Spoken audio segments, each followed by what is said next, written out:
بسم الله الرحمن الرحيم.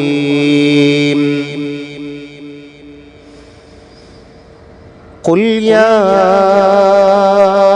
أيها الكافرون لا أعبد ما تعبدون ولا أنتم عابدون ما أعبد ولا أنا عابد ما عبدتم ولا أنتم عابدون ما أعبد لكم دينكم ولي دين.